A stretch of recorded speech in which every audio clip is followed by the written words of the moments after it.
Assalaamu Alaikum Rahmatullahi wa Barakaathuhu. This is Ahmed Saleem recording for the daily reminder. When Rasoolullah one day after praying zuhr salah, he takes a sahabi with him, Abu Hurairah, and he tells him, let's go for a walk. The sahabi, he goes with Rasulullah and they go out all the way to the village or the community, the suburbs of the Jewish tribes. Past those Jewish tribes suburbs, you're talking about by the mountain of Uhud, Rasulullah comes to a door, he knocks at that door and he stays outside and he says the following words. He's like, أَثَمَّ لُكَعُ أَثَمَّ لُكَعُ أَثَمَّ لُكَعُ. Where is my loved one? Where is my loved one? Where is my loved one? Luka actually means a piece of your heart. And then Rasulullah sits with Abu Hurairah outside of the house. Now Abu Hurairah is seeing all of this, and it's quite strange that Rasulullah has walked this far, knocks at the house, didn't even enter, and just asked for somebody. Then what happens is, moments later, Hassan radiallahu anhu, he jumps out of the house and he sees his grandfather in front and he starts running towards Rasulullah sallallahu alaihi wasallam.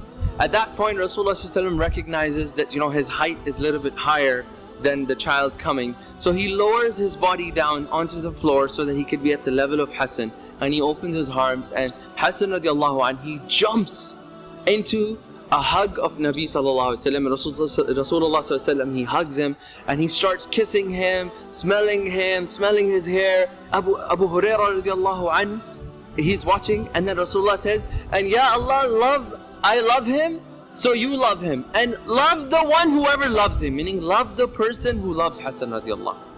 Now this is a very small story, short story. Most of you probably heard of this story, but what are some of the lessons for us in this story?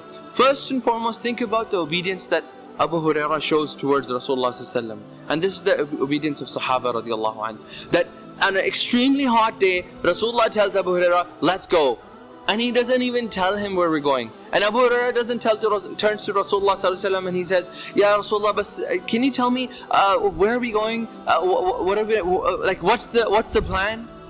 Have you ever been in a car when you're lost, and both of you are lost, and you're driving and you have absolutely no idea where you're going, you're looking for a restaurant, and then one of you eventually says, stop, let's make a decision of where we have to eat first, so that so it kind of gets to your nerves.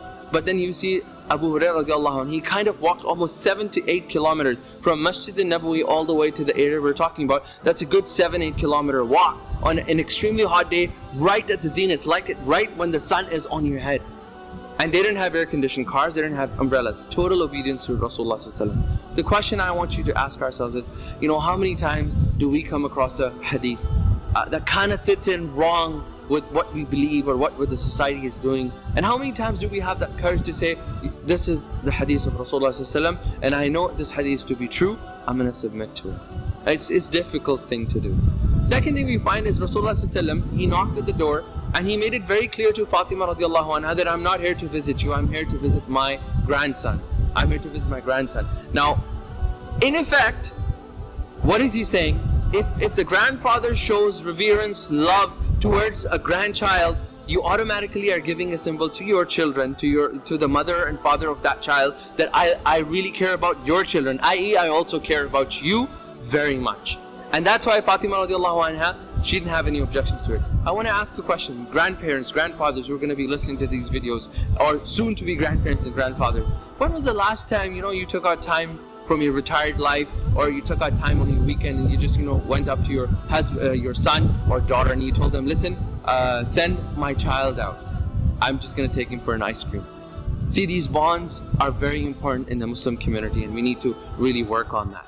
Third point I want you to look at is Fatima radiallahu anha. It's mentioned in one of the other narrations that as soon as she heard that Rasulullah has come to take Hassan radiallahu anhu, she held him, she washed him, changed his clothes, and even in one of the narrations he said that she made Hassan radiallahu anhu wear a necklace of qurunful, cloves. They're like, in Arabic they call them ismar, clove, in Urdu they call it long, that small thing. So even till this day, Arabs wear this because it has that fragrance and it has other benefits that they believe that it has. So that Fatima radiallahu anha, she took the time to prepare the child. What is the message that the child gets away saying? that, listen, I'm about to meet my grandfather, and the mother's like, wait, you gotta get ready for him. It's your grandfather. You gotta show respect to him.